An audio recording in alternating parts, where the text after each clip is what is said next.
maza biyu mata biyu. An yi haihuwar a cibiyar kula da lahiya ta Alfarma ba tare da wata matsala ba, sannan jariran da mamarsu an kawo su a asibiti na da kwaro, daga nan kuma an iso da su a nan cibiyar kula da kiwon lahiya da uwa da ɗanta ta Maraɗi don ci gaba da samun kyakkyawar kulawa ta musamman.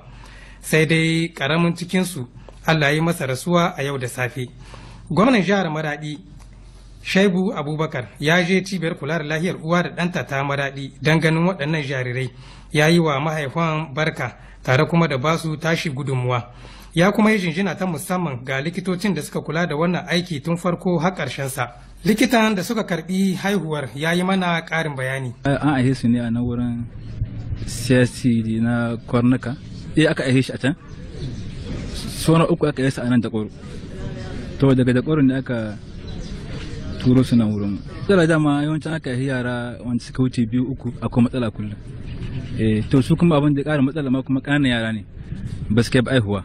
Na ƙarshen shi ne ƙaramin yarinya ƙarama ita ce dama jikin nata bai karɓa batun da ta zo ma akwai matsalar numfashi. A da sauran suka zo bar man da dama yanzu sun warware tabarkalla suna ana ba su nono suna likita da yara. Yan ma'aikata tana cin kwatar lahiya insha Allah Allah ya taimaka ta ba. A riga ta likita da wuri.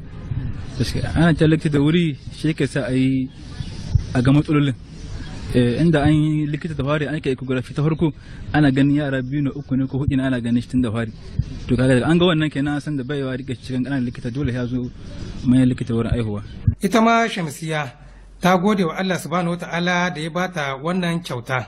Santarwin da hannu biyu alhamdulillah mun gode ma Allah. Don kuna da bayan wa baki shirwa. Mun gode ma Allah alhamdulillah muna godiya da gare shi. Allah saka da alkhairi. Allah ya ba da abin da ake nema. Alhamdulillah.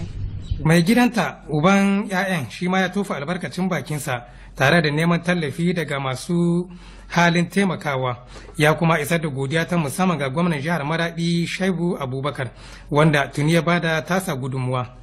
To yanzu alhamdulillah Allah ya sauke ta lafiya kuma tana cikin kushin lafiya, 'ya'ya suna cikin kushin lafiya alhamdulillah.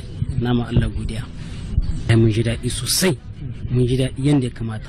Gwamnan jiha abin da na ji daɗin shi tunda ina zuwa karɓin da hannu bi mu muna roƙo muna kira ga mayya a taimaka mana mu samu amma 'ya'yan nan suna.